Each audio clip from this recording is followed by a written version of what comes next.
پہلے سگریٹ پہ آیا, گٹکوں پہ آیا, پان پہ آیا, جب عادی ہو گیا چلو بھائی یہاں بھی چلو. جو آج قتل و غارت میں لگے ہوئے ہیں یہ بچپن میں پہلے گھنٹیاں بجا بجا کے بھاگا کرتے تھے. ان کی شرارتیں بس اتنی ہوتی تھیں, ابا سے پٹے نہیں, کسی نے تنبیہ نہیں کی, پھر مسجد سے چپلیں چرانا شروع کر دی, پھر کسی نے مارا نہیں کہ چپل ہی تو ہے, پھر نتیجہ ہوتے ہوتے ہوتے ہوتے لاکر سے پیسے چرانا, پھر ابا کے پر سے. پھر انسان کو جب فری میں پیسہ ملتا ہے نا تو ہوس بہت تیزی سے بڑھتی ہے, پھر اس کے خرچے اتنے ہو جاتے ہیں کہ حلال میں وہ خرچے پورے نہیں ہوتے. جو انہوں نے جو جوانی کا ٹائم حلال کمانے کی صلاحیت میں لگانا تھا وہ ساری صلاحیت چوریوں چکاریوں میں لگ چکی ہوتی ہے. جو وہاں صلاحیت, اب وہ تبھی آپ دیکھیں اب اس کو ابھی کیا ہوا, کچھ دن پہلے ایک جاننے والے ملے, رشتہ دار تو نہیں تھے, وہ بہت بڑے کرکٹر تھے, بین الاقوامی ٹیم میں ان کی سلیکشن نہیں ہوئی تو اب رکشا چلا رہے ہیں وہ. ہم نے کہا یار اتنا بڑا کھلاڑی رکشا کی؟ انہوں نے کہا بھائی ساری زندگی تو کرکٹ میں لگا دی کہ میں بین الاقوامی ٹیم کا کھلاڑی بنوں گا, اب سلیکشن نہیں ہوئی تو اب آتا کرکٹ کے علاوہ کچھ ہے نہیں, تو اب کمانے کے لیے تو کرکٹ میں اتنا پیسہ تو نہیں, بین الاقوامی ٹیم میں جاؤ تو ملتا ہے نا پیسے, ایسے گلی محلے والوں کو تھوڑی ملتا ہے. تو ساری زندگی تو لگا دی اس میں, اب کیا بیچارہ کیا چلا رہا ہے, رکشا چلا رہا ہے.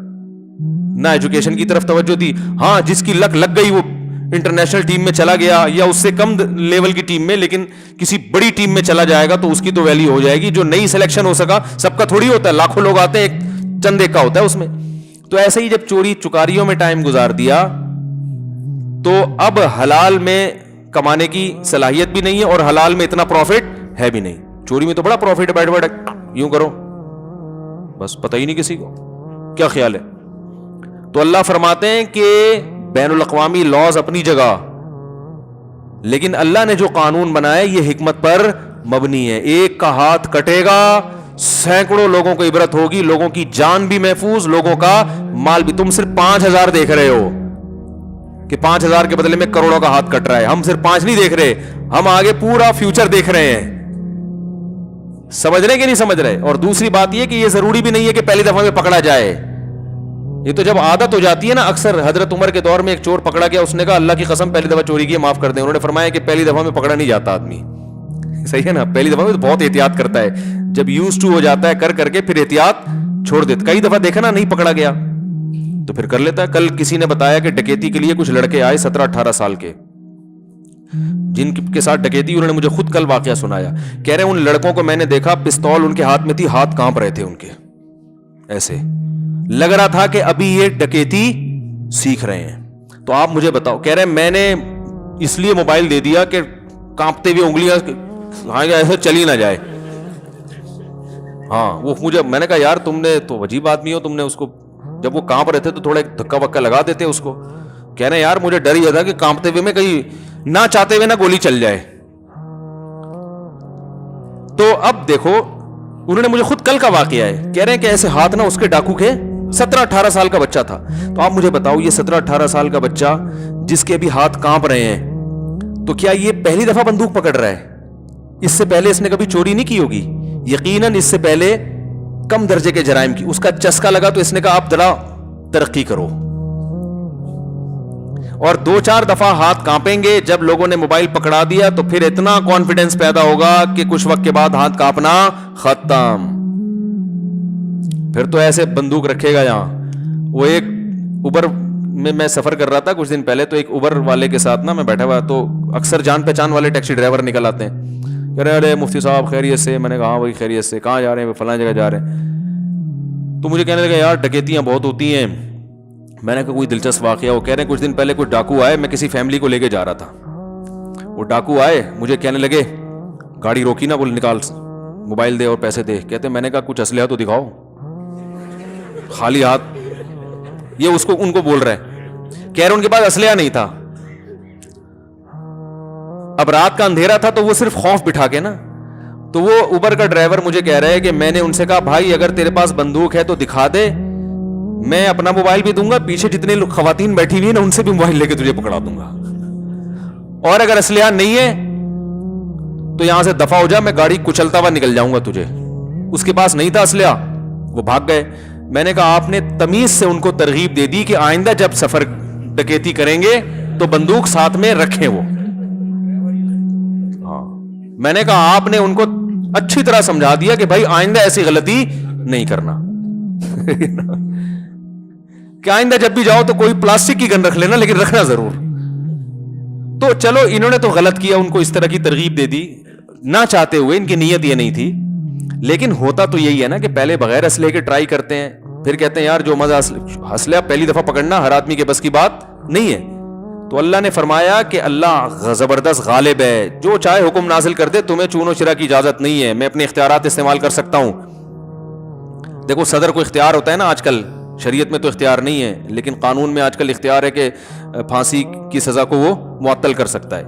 تو ہم کہتے ہیں صدر کو اختیارات ہیں، اس نے اپنے اختیارات استعمال کیے بغیر کسی لاجک کے، بس پھانسی کی سزا ختم کر دی. یہ غیر شرعی ہے.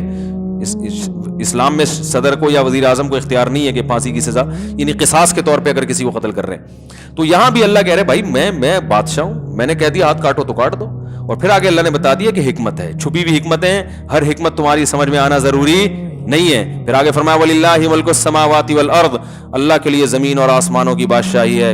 يُعَذِّبُ مَن يَشَاءُ يَغْفِرُ لِمَن، دیکھو قرآن میں اکثر یہ ہوتا ہے يَغْفِرُ لِمَن يَشَاءُ وَيُعَذِّبُ مَن يَشَاءُ، جس کی چاہے مغفرت کرے، جس کو چاہے عذاب دے. لیکن یہاں پر اللہ نے پہلے بیان فرمایا جس کو چاہے عذاب دے، جس کی چاہے مغفرت، کیونکہ چور کے ہاتھ کاٹنے کی بات چل رہی ہے نا، تو میں جس کو چاہوں عذاب دوں.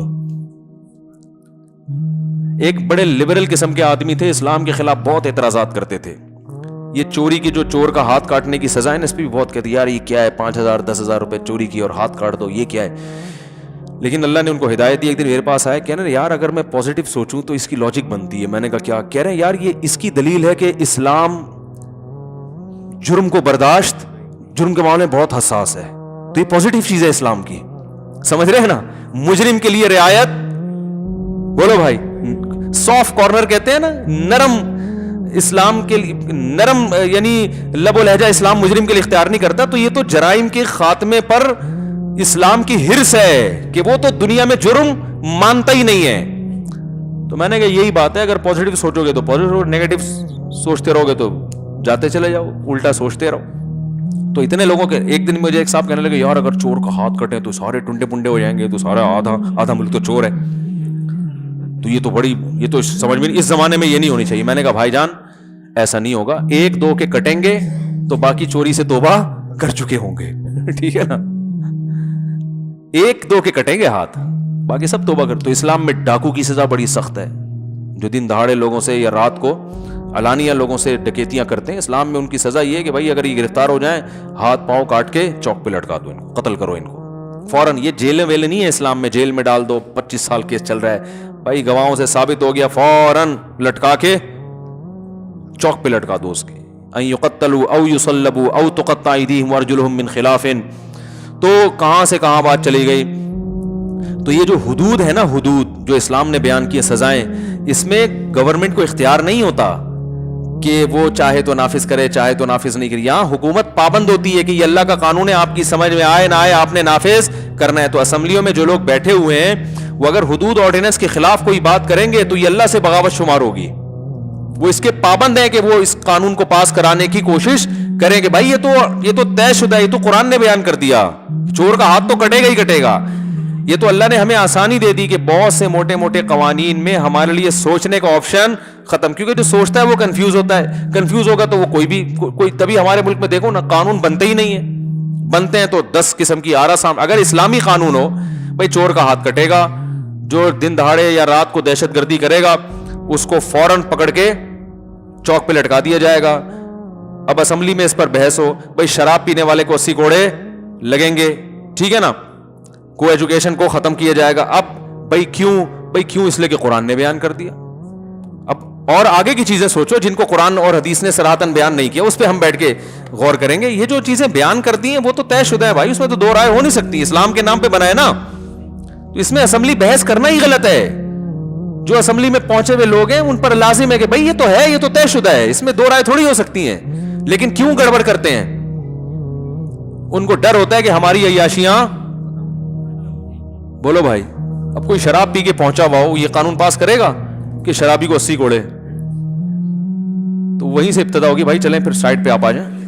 آج بل پاس ہوا، آ جا بھائی گڈی نو، پنجاب میں تو نا گڈی نو سائڈ تلا جی، تو سب سے پہلے آ جاؤ بھائی سائڈ تے ہو جاؤ. ٹھیک ہے نا.